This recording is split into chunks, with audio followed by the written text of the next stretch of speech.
Lo primero, muchísimas gracias por interesaros, ¿no?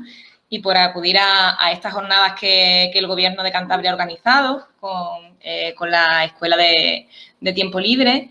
Y, bueno, yo soy Sara Vélez, trabajo para Equipo Ágora y, además de ser formadora, docente y experta en estudios de género, también me presento como persona del colectivo LGBT, ¿vale? Soy una persona que, entiende esto de la diversidad desde dentro y creo que me parece muy importante matizarlo porque al final, bueno, la teoría está por una parte, pero las vivencias son lo que le dan realmente peso a todo esto, ¿no? Entonces, si os parece, voy a empezar a presentar el PowerPoint que he preparado, o el Canva que he preparado en este caso. Muy bien, pues bueno, yo hoy voy a hablaros en esta hora y algo que estemos juntos, sobre la raíz de toda esta problemática. La raíz de la LGBT-fobia, ¿vale? Vale, voy a dejarla así, no la voy a tocar, no voy a ponerlo ni en pantalla completa por si acaso. Perfecto. Bueno, pues vamos a ver. Yo creo que todas las personas aquí presentes entendéis que son las siglas LGBTI. Quizá lo estoy dando por hecho, pero por si no lo identificamos, LGBTI significa L de lesbianas, gay, bisexuales, transexuales y personas intersexuales, ¿vale? Esto es un poco el contenido que vamos a ver a lo largo de esta horita.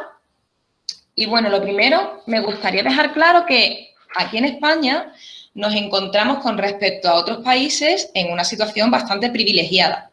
¿Por qué? Porque en 2005 ya se modifica el Código Civil y permite que las personas del mismo sexo podamos casarnos, podamos formar una familia y que esto se reconozca a nivel legal.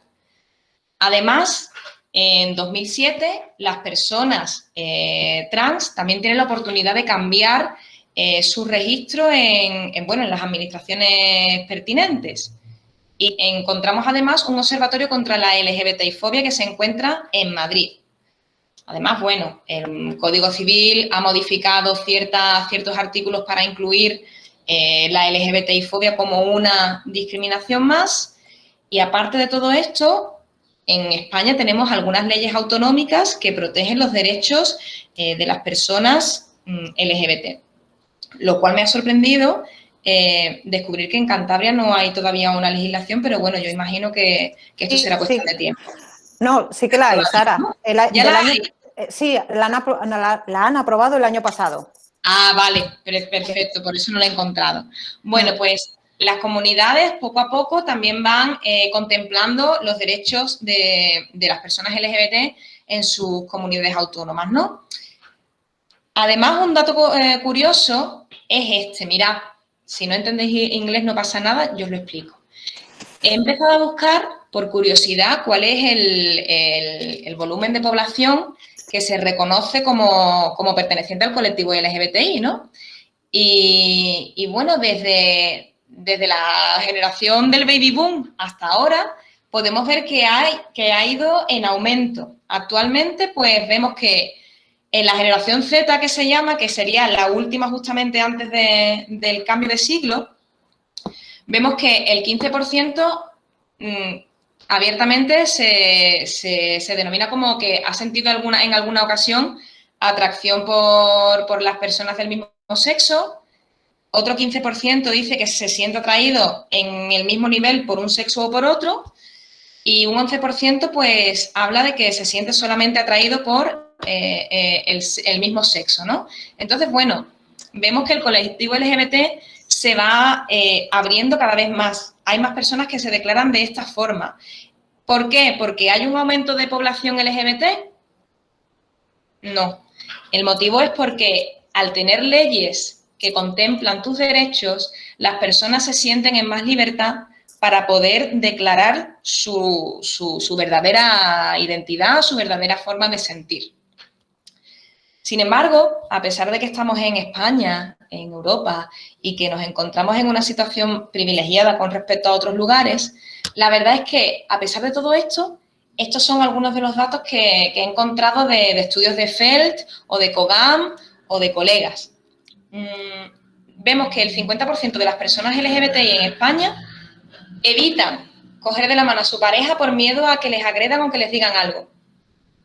Nos encontramos también con el 40% de estas personas que directamente han recibido insultos o amenazas este mismo año. Y que desde 2018, hasta ahora, los delitos de odio por temas de LGBTI-fobia han aumentado un 8,6%. Esto, desde la aprobación de la ley del matrimonio hasta ahora, no había pasado nunca, ¿vale? Entonces, vemos que en los últimos años ha habido un auge de estos delitos de odio, ¿no? El 20% de estas personas asegura haber sufrido discriminación en su trabajo. En los centros educativos, el 90% han recibido bullying por parte tanto de sus compañeros y compañeras como del profesorado, que esto es lo más grave. El 66% no quiere salir del armario hasta que llega a la universidad. Y bueno, en España, los últimos datos es que 50 jóvenes se suicidan al año en España y otros 950 lo intentan. O sea, que aquí vemos una problemática. A pesar de que hay una legislación que está empezando a proteger, a amparar a este colectivo, todavía existen muchísimos prejuicios y muchísimas discriminaciones y opresiones hacia estos colectivos. Entonces, lo primero, a mí me parece muy importante dejar claro esto. LGBTI-fobia. Yo le tengo un poquito de tirria personalmente a esta palabra, porque fobia significa miedo, miedo a. Y la LGBTI-fobia no es un miedo, es un rechazo, es odio, es intolerancia hacia un colectivo simplemente porque se manifiesta de otra manera distinta a la que nos han enseñado que es la correcta, ¿vale? Entonces, esto vamos a dejarlo claro, porque entonces ya estamos hablando, en vez de una fobia, de una discriminación. Mirad, aparte, la LGBTI-fobia tiene como varias estructuras. Yo creo que si pensamos en discriminación hacia estos colectivos, se nos viene a la mente, pues, quizás conductas directamente agresivas o que rechacen a las personas, que serían lo que podemos denominar como la agresión o la LGBTI-fobia conductual, ¿vale? O sea, conductas que directamente discriminan a una persona. Sería el bullying en los institutos o los comentarios LGBT-fóbicos en el puesto de trabajo.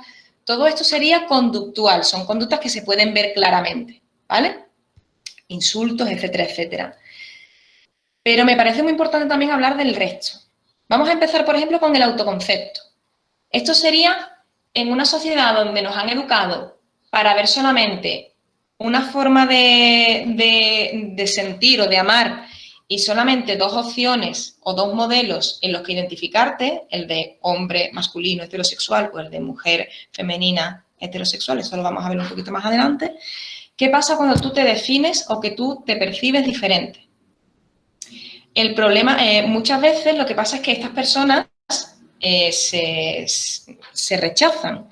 Podemos verlo, por ejemplo, a mí me gusta mucho el cine. No sé si habréis visto una película que es muy mítica, que se llama American Beauty. Espero que sí, porque si no os voy a reventar un poco el argumento. Hay un personaje en esta película que es el típico hombre macho que rechaza muchísimo a cualquier conducta que pueda cuestionar su virilidad, ¿no? Resulta que ese personaje, lo que le pasa es que es una persona gay muy reprimida, ¿no? Y no lo soporta, o sea, se odia muchísimo a sí mismo.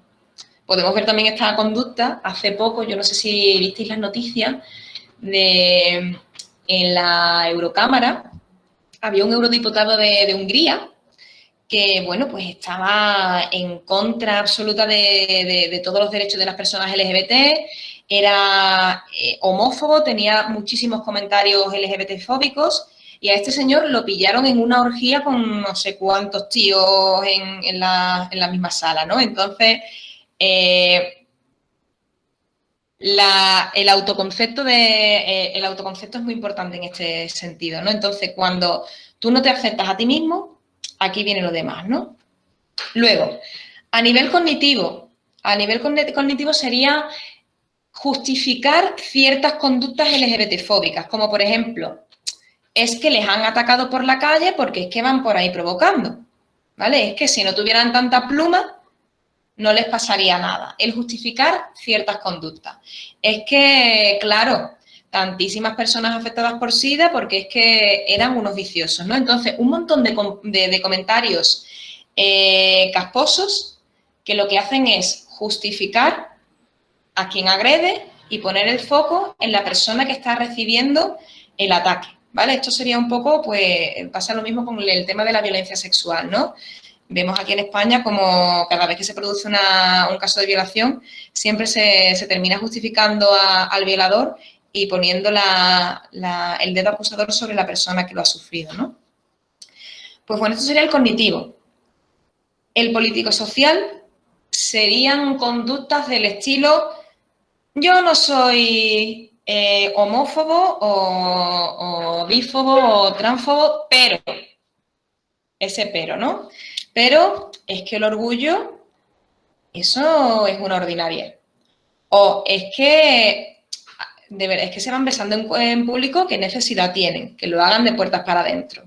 O ciertas conductas que lo que van a hacer es no privarte de libertades, pero sí dejar claro que te incomodan, ¿vale?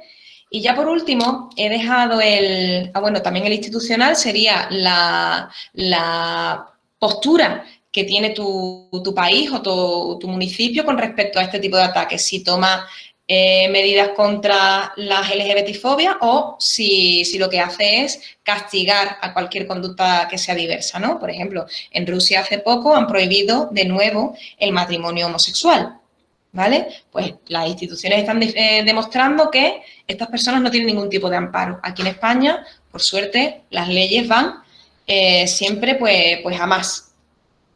Y he dejado para el último el afectivo. ¿Por qué? Porque este es el más complicado. Hay personas que no van a tener conductas de rechazo hacia ti o van a intentar evitar hacer ciertos comentarios, pero han aprendido un rechazo contra las personas que pertenecen a este colectivo. Por tanto, es el hecho de que vean a dos mujeres besándose y se incomoden, o ver a una persona transexual y que les choque. Entonces, la afectiva, la conducta LGBT-fóbica que va más enlazada a lo afectivo, es la más difícil de modificar. Pero bueno, yo creo que cuando una persona quiere aprender, se consigue, ¿vale? Entonces, ¿cuáles son las violencias que solemos ver hacia las personas LGBTI? Pues están los delitos de odio. Están pues países que directamente lo que hacen es penarlos. Yo personalmente tenía un compañero aquí en casa, cuando compartía piso, tenía un compañero que es chino. O sea, parece broma, pero no, era chino y además estaba aquí en España porque era bailado de flamenco. Es que vamos, un estereotipo de cajón, ¿no? Pero bueno, este chico le daba pavor volver a China porque es que cuando volviese a su país le iban a obligar a casarse con una mujer y si se negaba y en algún momento se descubría que él es homosexual, va a ir a la cárcel por delito moral. Y este delito moral implica que en prisión va a recibir terapias de reconversión. O sea, esto es abominable, ¿vale? Esto no solamente pasa en China, pasa en muchos países asiáticos, pasa en muchos países africanos, incluso, bueno, actualmente hay países en Europa que todavía permiten las terapias de reconversión. Hace poco he escuchado yo el debate, no hace falta irnos lejos, aquí mismo en España, ¿no? Violencias médicas. El hecho de que una persona quiera llevar a cabo su cambio de sexo y que le pongan nada más que impedimentos o que se le cuestione. Discriminación laboral. No sé si lo sabéis, pero las personas trans son quienes más difícil lo tienen a la hora de poder encontrar un trabajo que se aleje de la prostitución. Aparte, bueno, pues negación de derechos y libertades, violaciones correctivas, sobre todo a mujeres, tanto lesbianas como bisexuales, internamientos en hospitales psiquiátricos, bullying y otras violencias sutiles, ¿no? Todo esto, digamos que mantiene esta pirámide de la LGBTfobia, que empieza con actitudes muy sutiles y que llegan hasta situaciones como puede ser el asesinato, el alentar al suicidio o en abuso sexual, acoso, violencia física, palizas, etcétera, etcétera, ¿no? Y fijaros, se mantiene con bromas, con chistes y con actitudes sexistas. ¿Por qué? ¿Y por qué nos cuesta tanto ver la diversidad? ¿Por qué es tan difícil reconocerla a nuestro alrededor? Pues quizá porque nos han educado de tal manera en la que solamente reconocemos dos opciones. Y esas dos opciones son la etiqueta rosa y la etiqueta azul. Esto es el sexismo, porque la base de la LGBTfobia es el sexismo. El machismo y la LGBTfobia vienen de la misma raíz. Y es creer que solamente hay dos opciones y que de estas dos opciones solamente hay una forma de querer. ¿Vale? Bien, yo creo que si os hablo de la teoría sexo-género, no creo que os pille de nuevas, ¿no? Pero bueno, por si acaso, os comento. El sexo se refiere a las diferencias biológicas que tenemos en el cuerpo. Nacemos con unos determinados aparatos reproductores que van a determinar que seamos machos o hembras. Normalmente, la mayoría de la población es o macho o hembra, pero no olvidaros que hay un porcentaje, me parece que era el 10% de la población, no llegaba al 10% de la población mundial, que es intersexual, ¿vale? O sea, que nace con una genitalidad que combina rasgos tanto del macho como de la hembra, ¿ok? Bueno, esto no se elige. El sexo con el que nacemos lo traemos de fábrica, esto es así, y a no ser que decidamos cambiarlo en algún momento de nuestra vida, esto se va a mantener. Y por otra parte está el género. ¿Qué sería el género? Pues todas estas conductas que vamos a ir aprendiendo, ¿vale? Y las aprendemos desde aquí, o sea, desde el nacimiento. De hecho, vamos a ponernos en un supuesto. Está pasando, ¿vale? En algún lugar, ahora mismo, una pareja está yendo a la clínica ginecológica, ¿vale? Y están súper emocionados porque van a tener un bebé y hoy les van a decir qué es lo que están esperando. Total, que a ella, después de esperar un buen rato, la van a colocar en esta camilla tan incómoda, le van a poner la pringue en la barriga, le van a hacer una eco y les van a decir, ¡ay, felicidades! Vais a tener un niño o una niña. Y en ese momento ya la hemos fastidiado, porque ya empezamos a colocar etiquetas. ¿Y qué etiquetas vamos a poner? Pues depende. Ya vamos a empezar a pensar, nada más que nos digan si es niño o niña, en el nombre del bebé. Evidentemente, si el bebé es un niño, no le vamos a poner, pues no sé, María, le vamos a poner Mario, ¿no? A no ser que seamos muy modernos y le pongamos nombres como Noah, ¿no? Entonces, el nombre ya va a ser diferente. No nos vamos a plantear, si es un chico, el hecho de ponerle pendientes. Si es una niña, sí.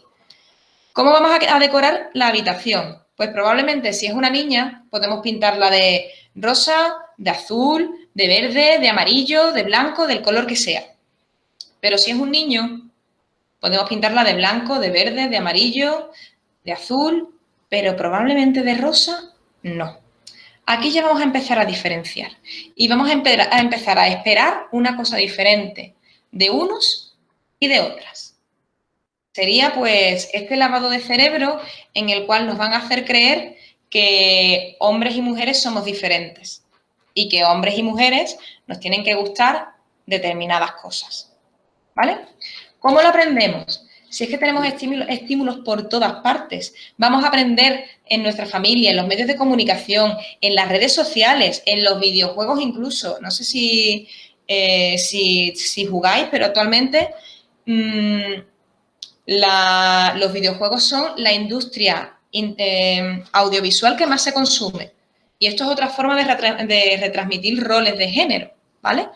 Entonces, a través de la música, a través de videojuegos, de series, de películas, de la escuela, de tus colegas, de la familia, vas a aprender que solo hay dos formas de ser, que es el camino rosa de las chicas o el camino azul de los chicos, y que estos caminos se van a encontrar de alguna manera porque vamos a aprender que la heterosexualidad es lo normal, ¿vale?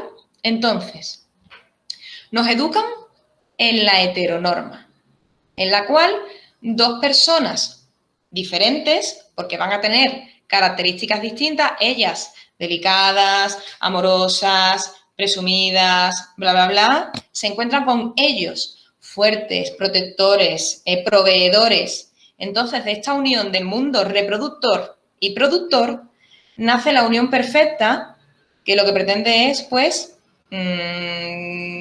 dar más hijos al mundo e hijas al mundo que repitan este patrón en un mecanismo perfecto que sería esta heteronormatividad, ¿vale? ¿Por qué nos cuesta tanto entender la diversidad? Pues porque es que al final no hemos aprendido otra cosa, es que en la familia no recibimos educación en diversidad afectivo-sexual, porque es que en televisión, en música, en cine, en literatura nos venden el amor romántico y nos venden además imágenes completamente estereotipadas y poco realistas. Aparte, porque hay discursos políticos y religiosos que también nos implican mucho o nos inciden mucho en esta ideología, en que la heterosexualidad es la norma y es lo que se espera de nosotros y de nosotras, ¿no? Porque tus colegas, por mucho que vacilen, tampoco entienden de la misa a la mitad. Y bueno, porque ahora es cuando estamos empezando a hablar de diversidad, pero es que incluso nos encontramos con mucha reticencia por parte de padres y madres a la hora de hablar de esto, ¿no? Entonces, ¿qué pasa? Que el resto de realidades se quedan en el armario y si salen de ellas van a tener que declarar constantemente que no son heteronormativas. Yo, por ejemplo, os hablo de mi experiencia personal, ¿no? El hecho de ser una persona bisexual, yo actualmente tengo una pareja que es una mujer, esto implica que hasta la hora de cuando nos fuimos a vivir juntas y teníamos que cambiar la factura de la luz de la casa, le tuve que repetir 3 veces al administrativo que me lo tenía que gestionar que mi pareja era una chica, o sea, le cortocircuitó el cerebro cuando vio en la factura que era el nombre de una mujer, mi pareja, y era como, bueno, ¿y tu novio? Y era como, nombre de mujer, que no soy yo. Entonces, vamos a ir siempre en contra de la norma, vamos a ir siempre a contracorriente de todo lo que nos han enseñado, ¿no? Y esto cansa, ¿vale? Bueno, vuelvo a la presentación. Pues resulta que aunque nos han vendido esta moto, es que resulta que el mundo ni es rosa ni es azul, sino que es que hay muchísimo más. Y es necesario que poco a poco vayamos entendiendo que hay que romper con esta heteronormatividad. No romperla porque hay que dinamitarla, simplemente que seamos conscientes de que hay más allá, ¿vale? Por ejemplo, el hecho simplemente de preguntarle a una persona, en vez de decirle tienes novio, si le decimos tienes pareja, le estamos dando la posibilidad de que nos diga si tiene un novio, una novia o si no tiene nada, ¿no? Son detalles tontos, pero nos van a ayudar a ir rompiendo con este encorsetamiento mental que tenemos, ¿no? Entonces, las personas somos diversas. Las personas queremos de diferentes formas y no hace falta que os explique, imagino, lo que significan las siglas LGBTIQ+.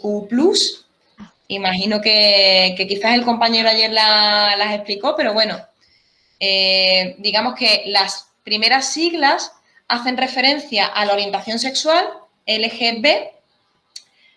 La T hace referencia a la identidad de una persona, ¿vale? Intersexual también. Y ya luego queer se refiere a todo lo que no quiere encajar en esta normatividad. Sería el tomar un insulto que nace en los años 70 en San Francisco cuando se empiezan las personas del colectivo LGBT a luchar por sus derechos.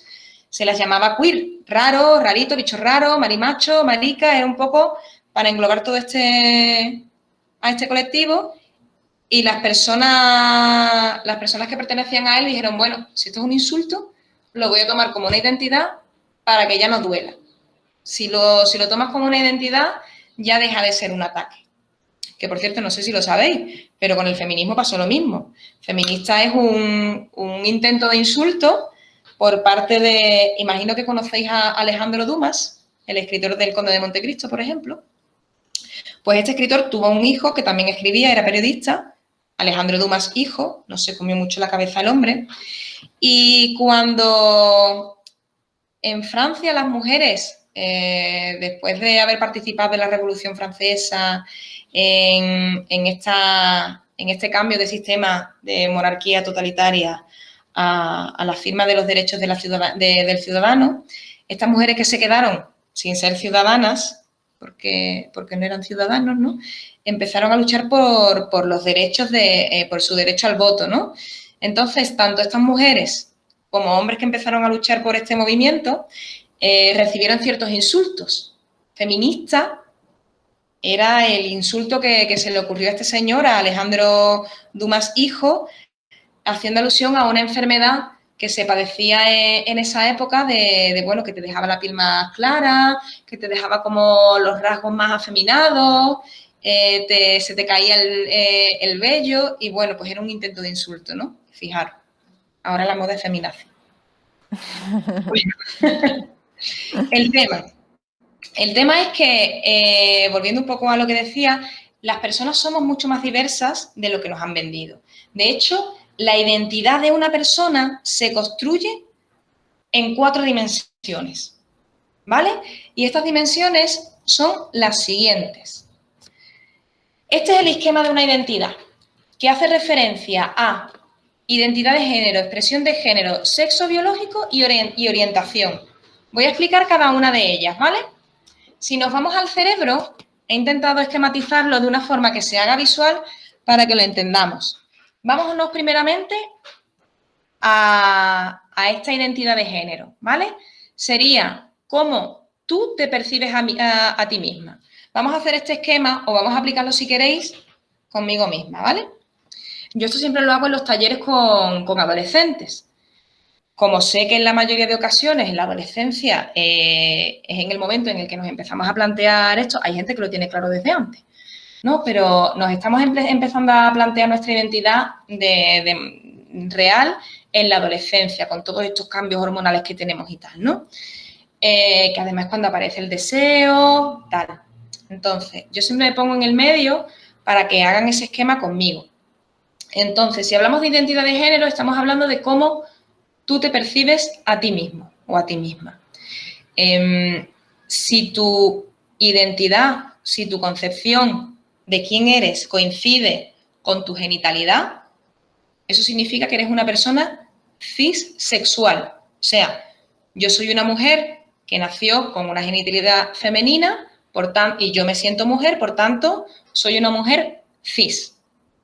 ¿Vale? Si hubiese un cortocircuito entre cómo yo me concibo y la genitalidad que tengo, hablaríamos de la identidad trans, ¿vale? Y esa necesidad de cambiar. Actualmente, además, no sé si lo sabéis, hay un conflicto, ¿no? Hay una necesidad de cambiar este concepto de diferenciar entre transgénero y transexual, ¿vale? Lo que se pretende es que se diga trans y punto. La diferencia actual que hay entre una persona transgénero y una persona transexual es una operación de por medio. La persona trans ya se ha hormonado y se ha operado, la persona transgénero no lo ha hecho, ¿vale? Entonces, como esta diferenciación no es necesaria, pues ya hablamos solamente de personas cisexuales y transexuales.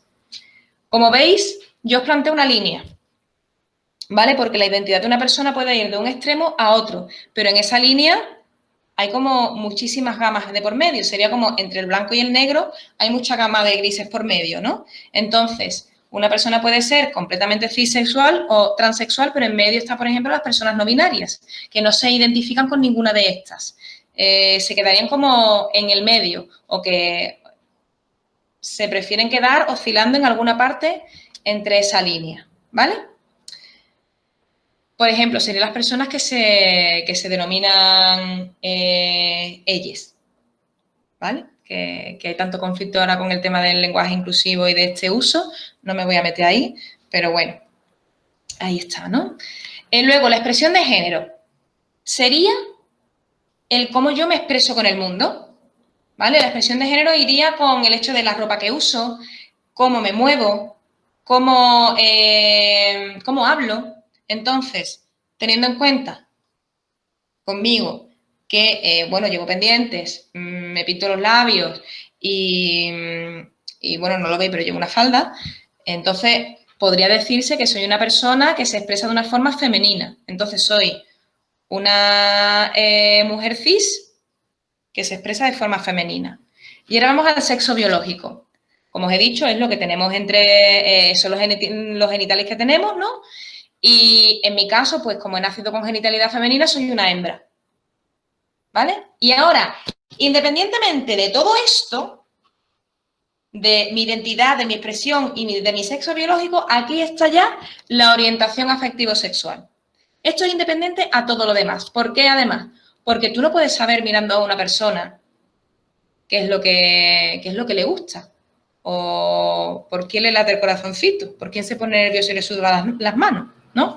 Entonces, en esta línea, en un extremo estaría la heterosexualidad y en la otra la homosexualidad, encontrándonos en medio con otras tendencias como por ejemplo la bisexualidad, ¿vale? He dejado un poco ahí en el aire también otra opción, otra orientación que sería la asexualidad. Las personas asexuales, que quede claro, no es que no sientan nada de deseo, ¿vale? Son personas que bueno, no tienen esa atracción física tan latente, pero sí son personas que pueden sentir una atracción afectiva por alguien, ¿vale? Entonces, ¿hasta aquí alguna duda? ¿Aquí queréis preguntar algo antes de que siga? Ahora, ¿vale? Bueno, sería este vídeo, ¿vale? Para que lo tengáis, para que tengáis la imagen y sepáis reconocerlo.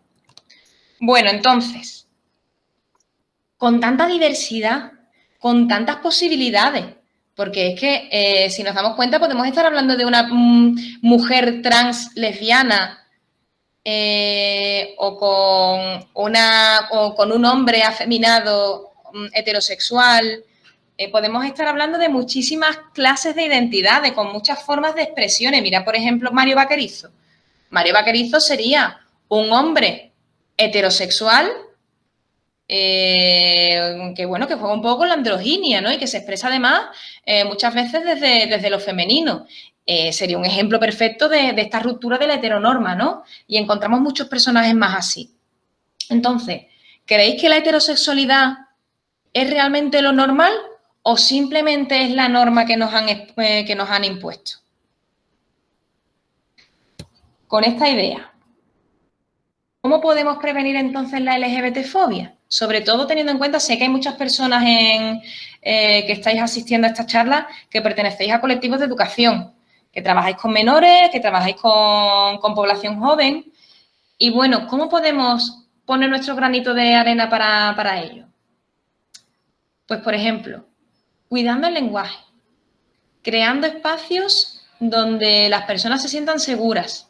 Creando espacios, quiero decir, simplemente que dejemos en algún momento claro que estamos a favor de la diversidad, que no tenemos conductas discriminatorias, ¿vale? No hace falta que pongamos un cartel ni que creemos un espacio seguro, sino que, bueno, no dar por hecho la heteronorma. Mirad, por ejemplo, este fin de semana yo estaba con mis sobrinos tienen 10 años y 6 añitos el peque, ¿vale?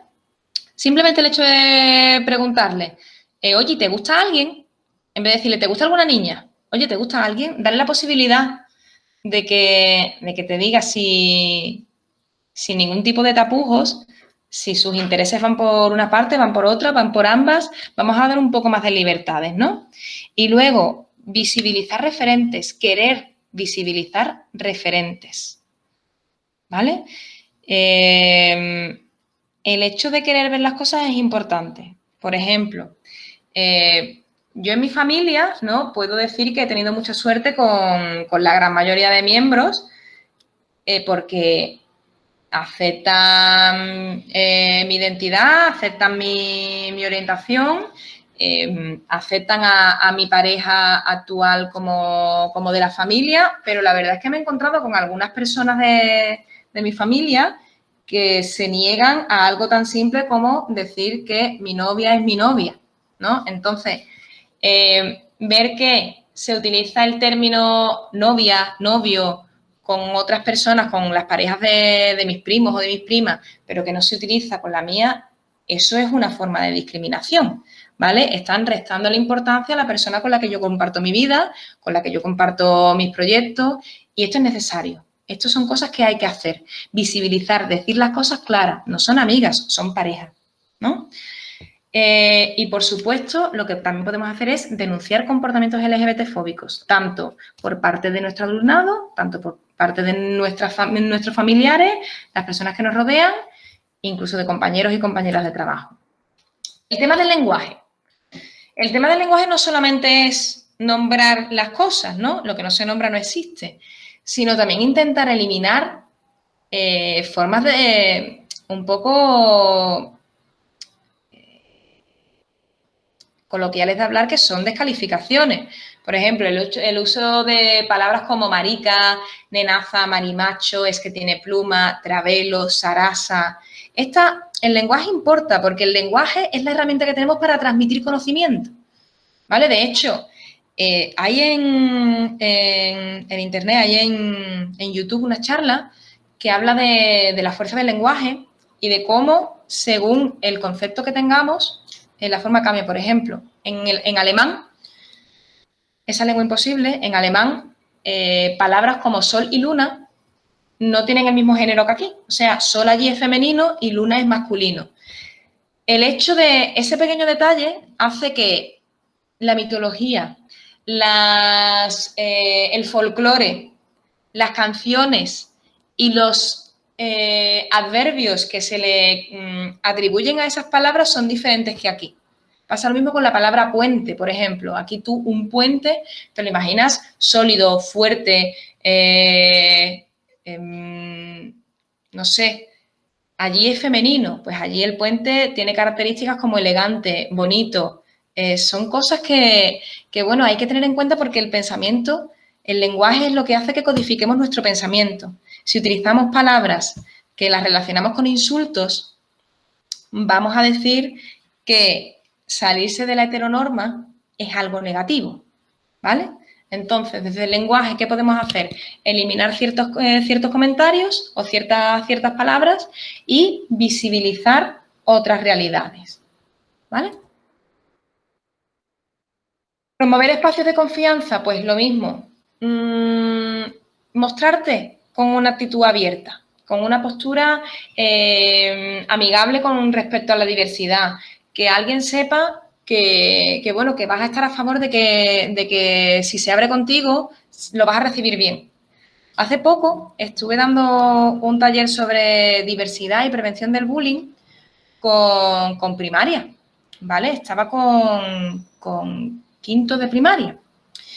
Y además lo demandaron desde el centro educativo porque habían detectado que había un chico en ese cole que se identificaba como homosexual y lo estaba llevando muy mal. Lo estaba llevando muy mal, nivel que se había incluso lesionado a sí mismo, ¿vale? Entonces, ¿qué pasa cuando tú en tu entorno no tienes referentes? No tienes en nadie en quien sentirte reflejado, no se habla abiertamente del tema, te hundes, esto te afecta en el autoconcepto que hablábamos al principio, ¿no? Entonces, ¿qué pasa? Me llamaron simplemente del centro para que diese la oportunidad en su clase de hablar del tema. La cara de este chiquillo, cuando escuchó por parte de sus compañeros y compañeras y de su profesorado que estaba bien, que la diversidad era algo normal. Había pues una chica que contaba que tenía un tío que se acababa de casar con su pareja y que estaban adoptando, se acaban de adoptar. El hecho de que otro chico dijese que su prima pues tenía una pareja que era una chica. Otro contaba que alguien de su entorno pues había empezado el cambio de sexo. El hecho de ver que había diversidad y que nadie le iba a decir nada, esto a este chiquillo le quitó un montón de piedras de encima, de su mochila. Entonces, es importante crear espacios en los que se pueda hablar del tema, que se pueda hablar de diversidad y que personas que a lo mejor no lo sabemos, pero están pasando por una situación de estrés, de agobio, porque no son capaces de expresarse con libertad, pues es importante, ¿no? Y bueno, por ir terminando, es importante tomar conciencia de los referentes que tenemos en nuestro alrededor, y no solamente en nuestro alrededor, en televisión, la música, ¿vale? No sé, el hecho de que Daddy Yankee, por ejemplo, que es un estereotipo de macho alfa, haya dicho que es homosexual, a mí me parece un bombazo, ¿no? El hecho de que podamos haber personas que se admiran, me parece llamativo. Por ejemplo, pues personas con peso a nivel internacional como Ellen DeGeneres, declarada lesbiana, o por ejemplo Elliot Page, este actor que hace poco pues se ha declarado trans y ha contado todo su proceso. Esto anima a otras personas que se identifican con a dar también el paso. Y no solamente personas famosas, sino si hay alguien que me esté escuchando que también se identifique como LGBT, si tenéis la oportunidad de ser un referente con otras personas, por favor, hacedlo, porque es importante que las nuevas generaciones se quiten las piedras que hemos tenido las de ahora. Yo, por ejemplo, recuerdo cuando era niña 5 años, 5 o 4 años, no lo sé, ¿no? Recuerdo ir andando de la mano con mi madre, iba camino al colegio y me acuerdo que me preguntó, lo típico que se le pregunta a los niños chicos, ¿no? ¿A ti qué te gustan? ¿Los niños o las niñas? Y yo dije, pues a mí me gustan las niñas. Y fue como, ¿cómo? No, las niñas no te pueden gustar. Y era como, o sea, yo no entendía todavía nada de todo este entramado y estos mecanismos y esta tecnología social, y ya me estaban negando una posibilidad. Ya me estaban diciendo que el hecho de que te guste tu mismo sexo era algo negativo, ¿no? Entonces, vamos a intentar eliminar estos discursos. Vamos a intentar tener otras mentalidades más abiertas y darle la oportunidad a las generaciones que están viniendo a que no tengan estas problemáticas, a que esto tenga un curso, un curso natural y que la diversidad se imponga como algo normal, ¿no? Entonces, bueno, yo os animaría, aparte de convertiros en propios referentes, tanto si sois personas LGBT como si no, que os convirtáis en aliadas claras, ¿no? No seáis cómplices de comportamientos LGBT-fóbicos. Intentad incidir y hacer algo por evitar estos comportamientos. Y bueno, voy a terminar la presentación aquí, ¿vale? Simplemente deciros que, bueno, muchas gracias. Os dejo aquí la red social tanto de mi empresa, que es Equipo Ágora, por si os interesa alguna formación que podamos hacer en un futuro y tal, como mi perfil profesional, en el cual pues intento compartir información, recursos, series, películas, videojuegos, cómics que hablen de temas de igualdad. Y bueno, ya solamente para ir terminando, deciros que la igualdad y la diversidad solamente se puede conseguir si tenemos una perspectiva feminista, ¿vale? Entendiendo el feminismo como lo que es, por mucho que haya muchos discursos que lo intenten tergiversar, ¿vale? El feminismo es la lucha por la igualdad de mujeres y hombres, y el feminismo lucha